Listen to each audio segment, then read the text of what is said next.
Well, we are learning that the Manhattan DA's office has asked for a meeting with law enforcement ahead of a potential Trump indictment.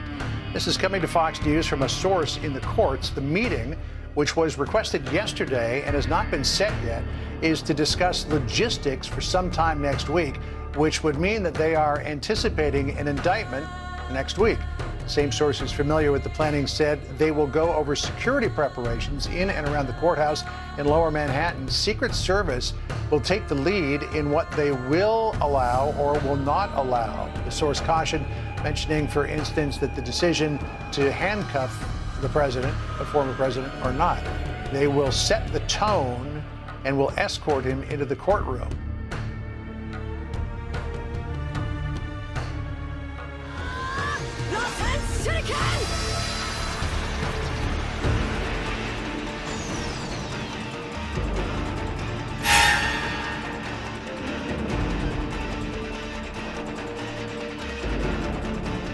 This is the construct. It's our loading program. We can load anything from clothing to equipment, weapons, training simulations, anything you need. Right now, we're inside a computer program. Is it really so hard to believe? Your clothes are different, the plugs in your arms and head are gone. Your hair has changed. Your appearance now is what we call residual self-image. It's March 18th, 2023. On Twitter, we have the trend protest Trump and Speaker. A warning to be aware of any FBI protest manipulators if we choose to protest in person. President Donald J. Trump, who was one of the most popular iconoclast presidents of our generation and who is the leading candidate in the current Republican field for 2024, announces to the public on his social media account that there are plans to arrest him next Tuesday. A cross the Rubicon type moment for the political prosecution and persecution he has been undergoing for at least the last 7 years.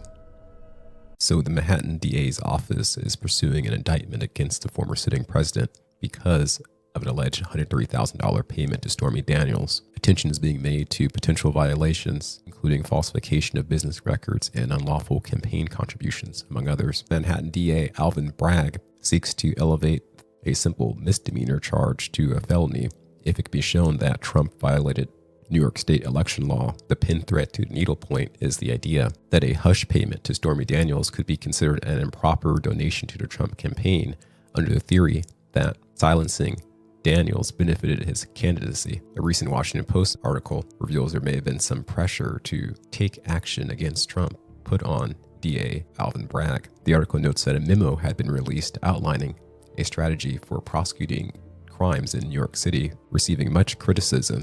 Quote, Bragg became a punching bag across cable news and on tabloid covers. This resulted in the district attorney office soon issuing a public statement emphasizing that the investigation into Trump and his business was far from over and that a team of investigators was exploring evidence not previously explored. The decision to indict and arrest Trump or not appears to be hinged on a grand jury decision, which, based upon recent news releases concerning speculation of Trump's arrest, I take it they decided that he is to be indicted.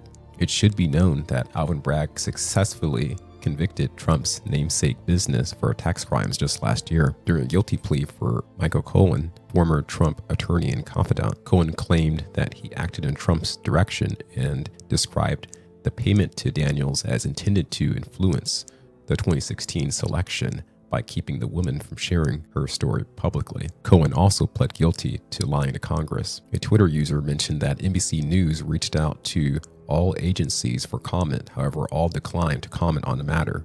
These include the NYPD, the New York State's court officers, the U.S. Secret Service, FBI Joint Terrorism Task Force, and the Manhattan DA office. VB states panic in D.C. If, for whatever reason, Trump is removed from the political field, I should inform you that an individual named Eric John Berner has also announced a presidential run for 2024. From what I learned about him, he is by no means an enemy to Trump, but he is willing to take the difficult pathway to United States leadership if our current Republican leading contender for president gets taken out of the field.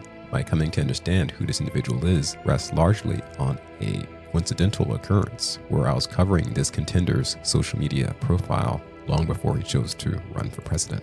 An individual named Laura notes that under Florida law, the state's governor is responsible for making sure the person in the state to be arrested is delivered to the other state if that person is to be indicted on a felony charge. And this implies her position that Ron DeSantis might be the Judas of the situation. At this point in my journey, I personally think that Ron is a friend and unlikely to do things to get an advantage over his predecessor for 2024. Elon Musk says that if the Trump indictment occurs, that he'll be reselected in a landslide victory. I'm not so sure about this prognostication. It should be known that potential donors for 2024 do not want a candidate who is marred by legal woes and appears too controversial, risky. I believe the indictment would be a hyper-partisan move with the intent to dissuade support from Trump's campaign, thus further fracturing the Republican field.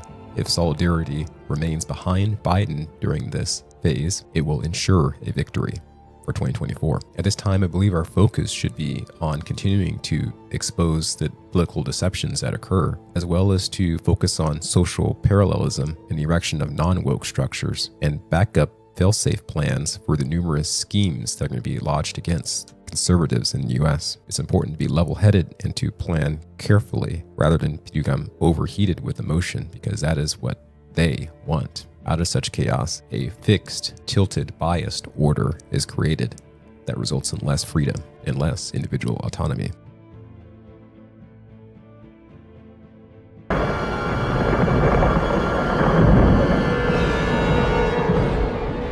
Welcome to the desert of the real.